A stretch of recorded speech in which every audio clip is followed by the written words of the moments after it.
far enough, Mr. Williams. Miss Sager. Mrs. Sager. Mrs. Sager. Would you please put that rifle down?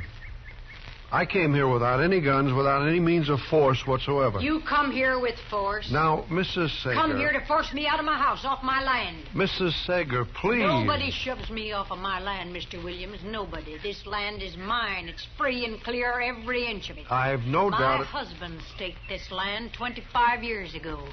He homesteaded it and raised cattle on it every year till he died.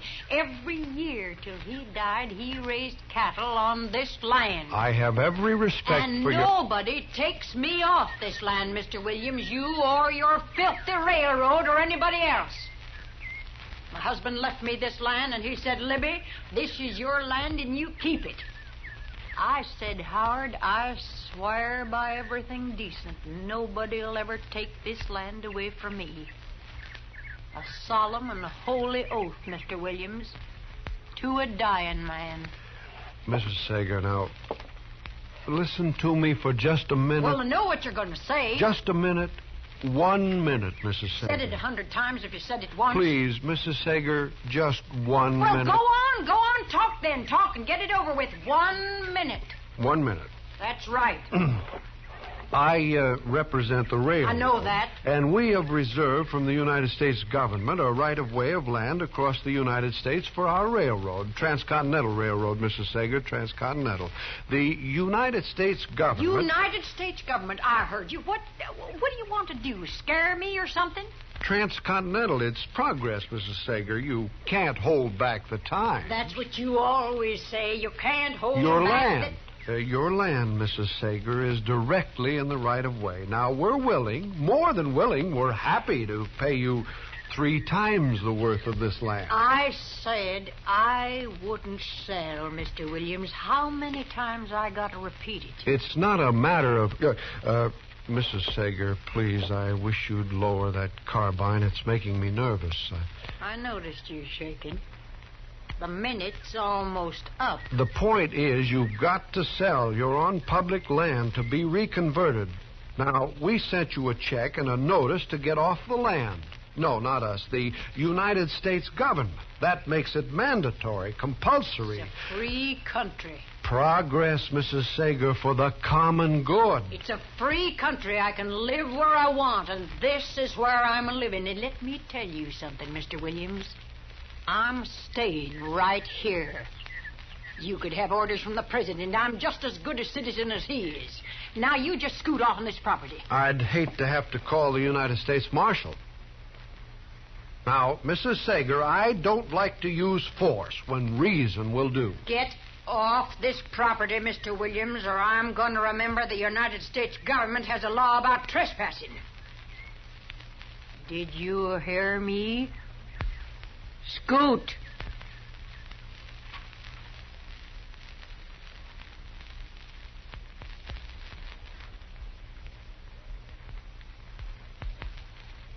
You can't hold back the times. That's what I told her, Marshal. She held that rifle on me every second. It seems funny to you, I suppose. No, I didn't mean to laugh at you, Mr. Williams, but... Well, Libby Sager's quite a woman. I've known her a long time. I knew her husband. Anybody could be married to that. Now, what you've got to understand about Libby is, Mr. Williams, that Libby isn't an ordinary woman. That's sure. No, Libby is... Well, she's kind of like the West. I mean by that, she's got her ways, and her ways are free. And she's hard to tame. Well, I'll tell you this, Marshal. In the railroad business, when we come to a mountain, if we can't go around it, we blast right through it. Yeah, well, I'm not so sure I'd try that with Libby if I were... Marshal, I've tried talking to her. I've sent her letters. I've tried everything. There's no moving. Yeah, I know. But you've got to keep in mind that Libby's lived there for almost a quarter of a century. I've got a job to do.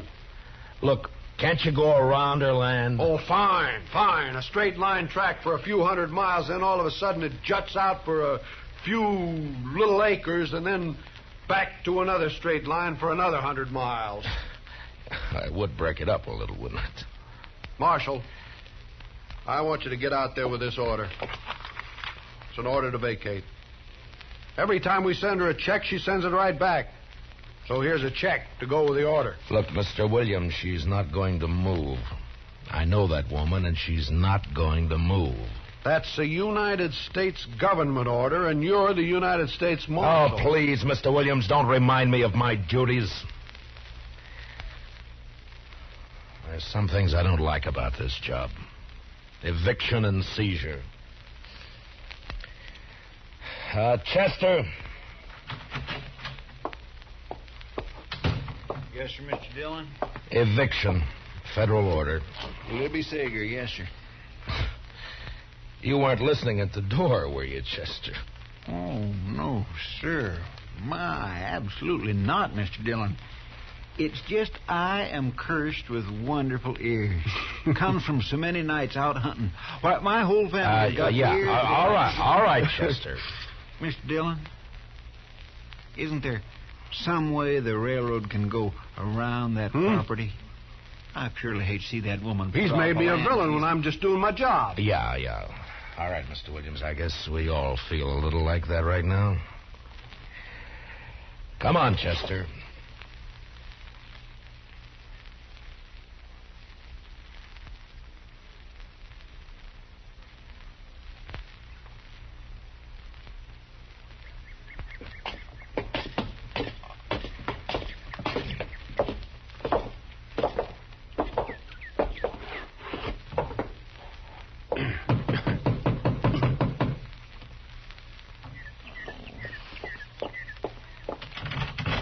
Listen, this here... Now, hold it, Libby. Saw you through the curtains. Well, I saw you peeking. Coward little railroad has to bring the marshal. Mr. Williams I had to, Mrs. Sager. I told you before that... Hot-bellied little railroad had to get the marshal. Now, Libby... Libby, I want you to put that carbine down, and I want you to act like a human being. Huh? Don't you start anything with me, that kind of talk. Now, Matt Dillon, I knew you too long for that kind of talk. Libby, what would Howard have said if he could see you standing there holding a carbine on me? You can say what you got to say right here and right now. Just leave my poor dead husband out of this. You think he'd stand in the way of progress the way you are? Progress? That big, loud, steaming, dirty thing a-howling by, black smoke, bringing in the trash from back east? You call that progress? I'll make a deal with you, Libby. You put down your gun, and I'll send Mr. Williams and Chester back to town, huh?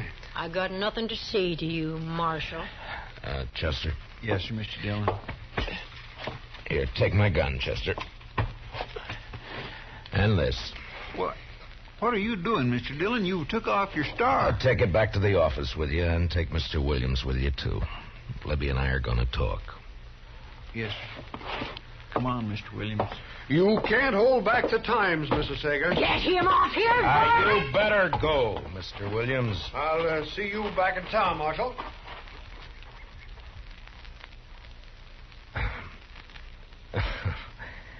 Well, Libby, aren't you going to ask me in? I told you, Marshal. The name's still Matt, Libby. No star. See?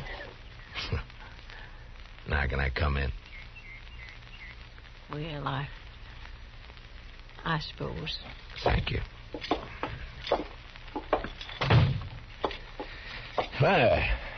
Looks just about the same. Yeah, it's going to stay that way. Nothing's going to come steaming through this sitting room. Sit down, Matt. Libby, I'd give anything not to have to give you this order, but... Here. Well, Howard took me out here to this piece of land. He staked it out here because it had a creek for the cattle and some good grassland. We just got married. Took me out here and stood me right about where you're standing now. And he said, Libby, this is ours. Yours and mine. Uh-huh. He built this place, Matt. Every board he split with his own hands. Every board of it, every nail in it. Yeah, I know. You don't know. 3 days and 3 nights, just the two of us, behind that upsot wagon, caught out there in the attack. Oh, they'd have burned the house down. But we held 'em off. All of them Indians, a-hooping and a-hollering. Wasn't until the second day they got him. Yeah. Oh, that arrow must have been terrible inside him. It was like something in my own chest, man, I swear. It couldn't have hurt no more. I held him in my arms. I was crying. I just couldn't help it. And he looked like a little boy. I swear it seemed like he wasn't a man anymore. It's just a little boy in my arms there. He said, "Libby, you gotta hang on to the land, Libby. It's all there is." I said, "I know it, Howard." He said, "Don't let nobody drive you off here." I said, "Howard, I won't." And I didn't. I stayed there, no food, no water, 2 days more, still waiting. But they'd gone, and the place was still mine. Libby. Now, do you think I'm going to get off of this land now just because of a little piece of paper? Matt, you go on back. Tell that railroad I'm here for good. Dead or alive. Next time, you better keep your guns.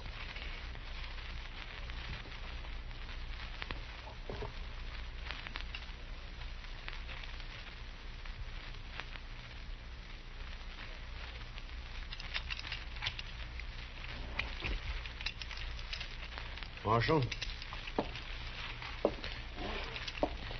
What'd she say, Marshal? Talk didn't do any good, did it? I knew it wouldn't. Mr. Williams, you did your job. Now, why don't you go back to the hotel and we'll get in touch with you, huh? Sure. Marshal. Yeah. You sure you don't need me for anything? I'm sure. Okay. Well, hello, Mr. Williams. Hello, Chester.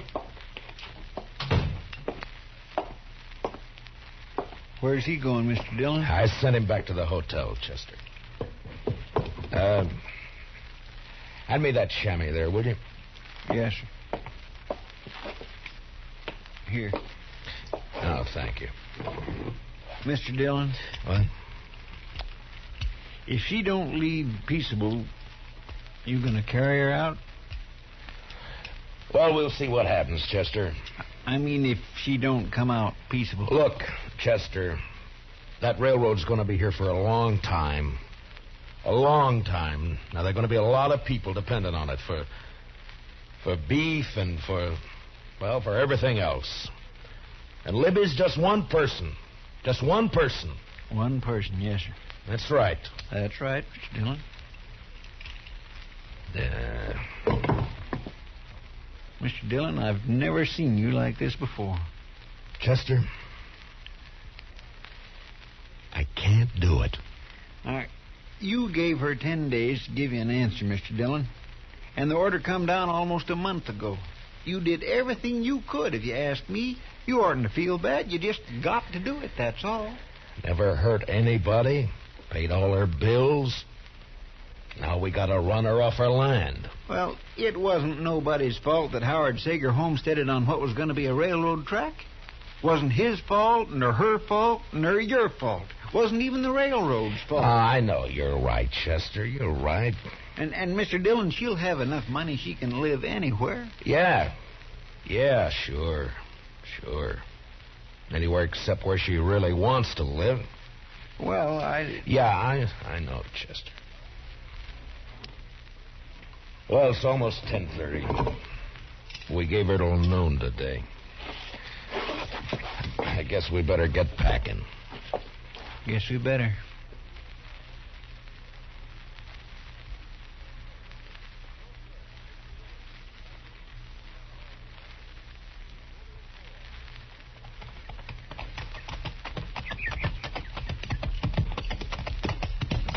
Oh, fella, boy. Oh.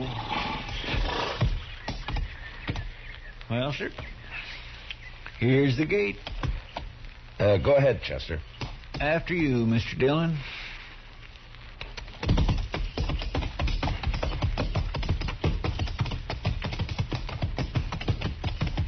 Matt Dillon? Oh, boy. There she is, Mr. Dillon, on the porch. She's got her carbine. Yeah, I see her. Get off my property. Libby! Now, we gave you plenty of notice. Get off my property, Marshal, or I'll shoot. Now, you know me, Matt. I don't just talk. Libby, you got your check. Now, why don't you... I'm counting 3. You're not starting off this land by the count of 3. I'm going to shoot. I swear it, Matt. You're a perfect target now. I'm warning you. Libby, 1, why... 2, 3...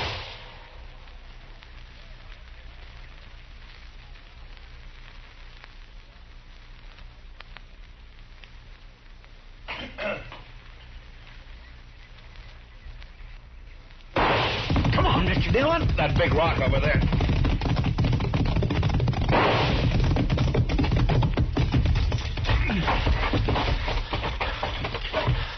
Way over our heads. Yeah, she meant it that way. Makes me feel a little silly running cover from a woman. I got a decent respect for Libby's eye, Chester. Well, what do we do, Mr. Dillon?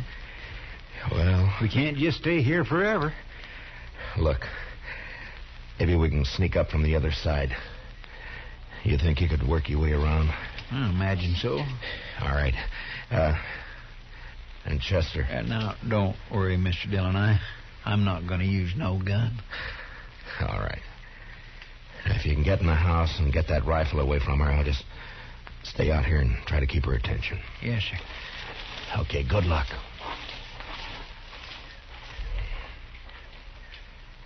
Libby! I'm going to shoot to kill, Matt. Next man tries to get me out of here, shoot to kill.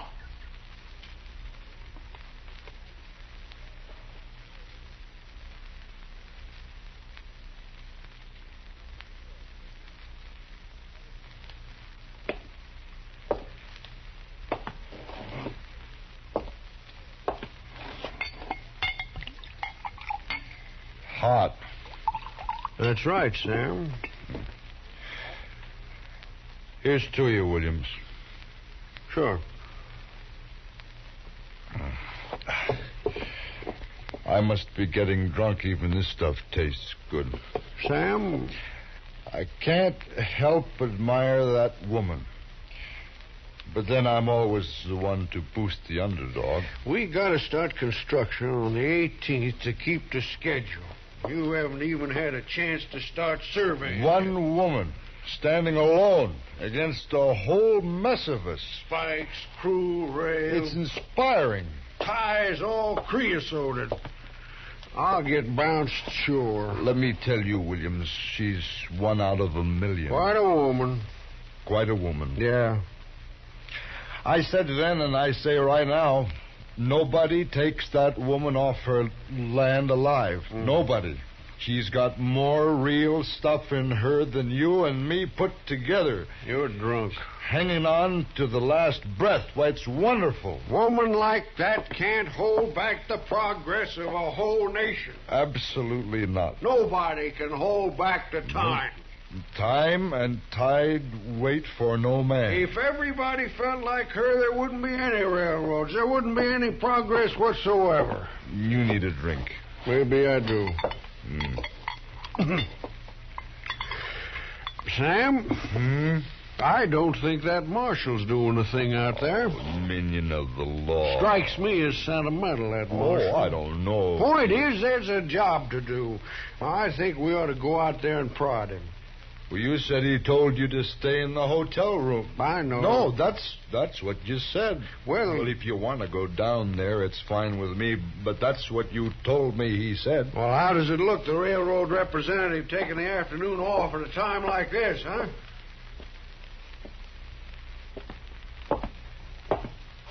Hand me my holster.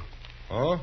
Well, what do you want guns for? I'll tell you what I think. I think the woman's a little demented holding herself up that way. Her husband's death, years alone in that house. She's crazy. Fanatic. Yeah. Here. Thanks. Fully loaded. She's a wonderful woman, though. Dead shot with that rifle of hers. I'm not going out there unprotected. I don't blame you a bit. I think I'll take my holster, too. Mm-hmm. Hey. What? One for the road, huh? No more. One for Libby? Oh, what do you say? All right. One for Libby.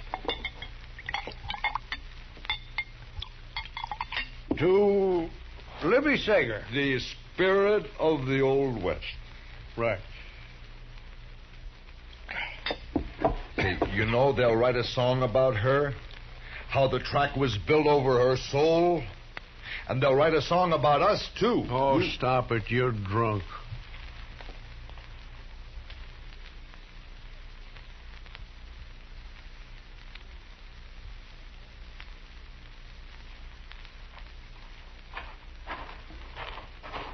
How's it going, Marshal? Didn't I tell you to stay back at the hotel? I brought Sam with me. Thought maybe you could use some help.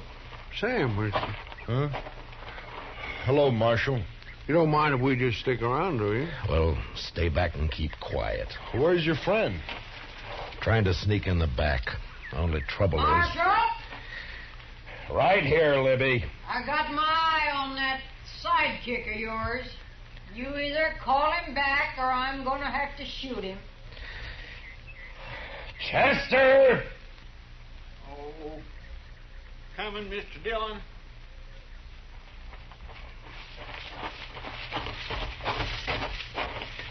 I'm sorry, Mr. Dillon. No, it's all right, Chester. It just didn't work, that's all. I declare I can't figure how she spotted me. You don't know how careful Yeah, I know. walking. Looks like there's only one thing to do. Let's go in after her. Now you're talking. Fine. Now, you two just stay right where you are, and no guns, you understand? Sure. Libby! Libby, we're coming in! Now put your carbine up, Libby. Come on, Marshal. Just come on. I'm ready. Now, let's go, Chester, and stay close to the ground. We can weave over to that rock over there, then behind the barn, maybe. Yeah, that's a good idea. Close, Mr. Dillon. Yeah, all right, run. You all right, Chester? Just scared, that's all. Oh, that crazy fool. What's the matter, Mr. Dillon? That surveyor. Sam, leave that rifle alone. I'm just covering for you, Marshal. She hit him, Mr. Dillon. Oh, he's going to shoot back. Sam! Mr. Dillon. He got her, Mr. Dillon. Come on, Chester.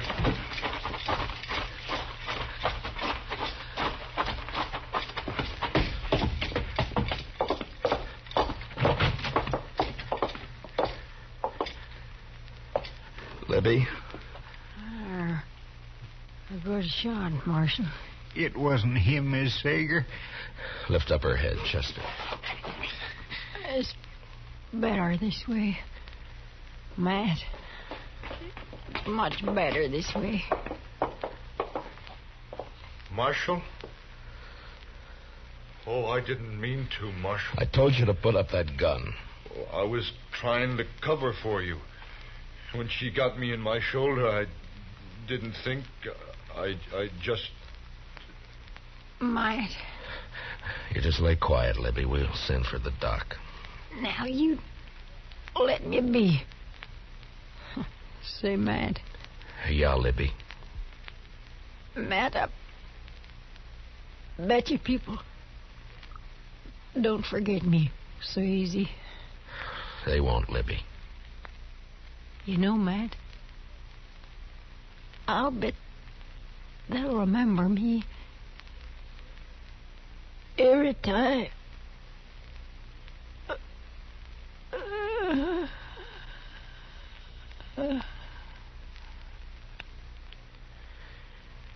Yeah. Every time that train whistle blows. My gracious. You know, Chester, sometimes progress is hard to come by.